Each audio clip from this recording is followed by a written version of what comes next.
আমাদের এখন আমরা মনে করি যে নৈতিক এবং প্রধান দায়িত্ব হচ্ছে হসপিটালগুলোতে যাওয়া। যে ভাই বোনেরা আমাদের জন্য রাস্তায় নেমেছে তাদের পাশে দাঁড়ানো এখন আমাদের সবচেয়ে বড় দায়িত্ব। বিভিন্ন প্রসেসের কারণে আমরা বরাবরই শুনে এসেছি যে সরকারি লাল ফিতার একটি দৌরাত্ম্য থাকে, সেটি এখন আসলে মুছে যায়নি পুরো। এটা হয়তো আস্তে আস্তে কমবে, আমরা সেটার জন্য আশাবাদী। বাট সেই যে তাদের যে সহযোগিতাটি প্রয়োজন সেটি এখন আমরা ওইভাবে পাচ্ছি না দেখে আমাদের সাথে এমএইচ গ্লোবাল গ্রুপ সহযোগিতা করতে চায়। পরিমাণটা আমি উল্লেখ করছি না, এটা উল্লেখ করা মানায় না, সহযোগিতা করতে চায়। সেই জায়গা থেকে আমাদের মনে হয়েছে যে সরকারি এই প্রসেসটা দ্রুত হলেও টাকার যে প্রয়োজন এটা তো প্রত্যেক দিনই প্রত্যেক ক্ষণে প্রয়োজন। সেই জায়গা থেকে আমরা শুধু আমাদের জায়গা থেকে বৈষম্য বিরোধী ছাত্র আন্দোলন একটি কাজ করেছি, আমাদের একটি প্রতিনিধি দল এসেছি। আমরা তাদেরকে এখানে যারা স্বেচ্ছাসেবক ছিল বিভিন্ন প্রতিষ্ঠানে, শিক্ষা প্রতিষ্ঠানের স্টুডেন্টরা, তাদের কাছে আমরা লিস্ট নিয়েছি এবং তাদেরকে তাদের সাথে কানেক্ট করিয়ে দিয়েছি।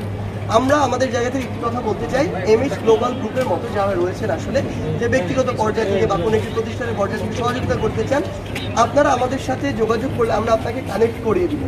আমাদের কোনো ইচ্ছা বা আগ্রহ কোনোটি নেই যে ওই টাকাটি স্পর্শ করার, বরং আমরা একজন কানেক্টর হিসেবে এখানে কাজ করবো। আমাদের এই প্ল্যাটফর্মটি যারা এখানে অসুস্থ রোগী রয়েছে বা আন্দোলনকারী রয়েছে তাদের আসলে প্রচুর অর্থের প্রয়োজন বিভিন্নভাবে, তাদের ফ্যামিলি রয়েছে, বাড়িতে অন্যান্য মেম্বাররা রয়েছে।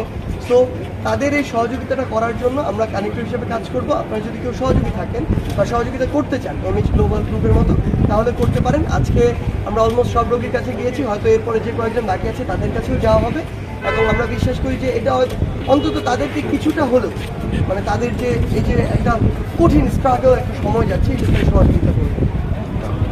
কাজটি না করে আমরা অবশ্যই তাদের ভুলগুলো তাদের চোখে আঙুল দিয়ে দেখিয়ে দিব এবং সেটি করার জন্য চেষ্টা করতেছি। আপনি বলেছেন যে যোগাযোগ করে কি করেছে কিনা, না অবশ্যই এখন পর্যন্ত আমাদের সাথে কোনো যোগাযোগ হয়নি। আমরা আসলে তাদের দেখতে চাই যে তারা কত দ্রুত কাজগুলো করতে পারছে। তো আমরা আসলে তাদের অপেক্ষা আছি, রেসপন্সিবল অপেক্ষা। নাহলে আলটিমেটলি আমাদের জায়গা থেকে এটি বলি যে তাদের প্রতি যে একটি আস্থার জায়গা মানুষের শুরু হয়েছে বা তৈরি হয়েছে, এই আস্থার জায়গাটা কিন্তু থাকবে না। এই জায়গা থেকে তাদের দায়বদ্ধতার জায়গা থেকে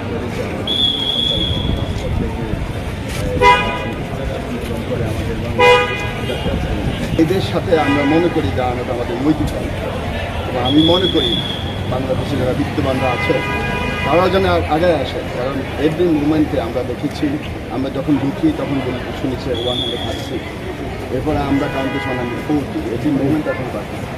তো আমি মনে করি যে সবাই বিত্তবানরা এখানে আগে আসা উচিত। এখন পর্যন্ত উদ্বেগ পরিস্থিতি আমি মনে করি অনেক নাজুক, এটা আসলে ভাষায় প্রকাশ করা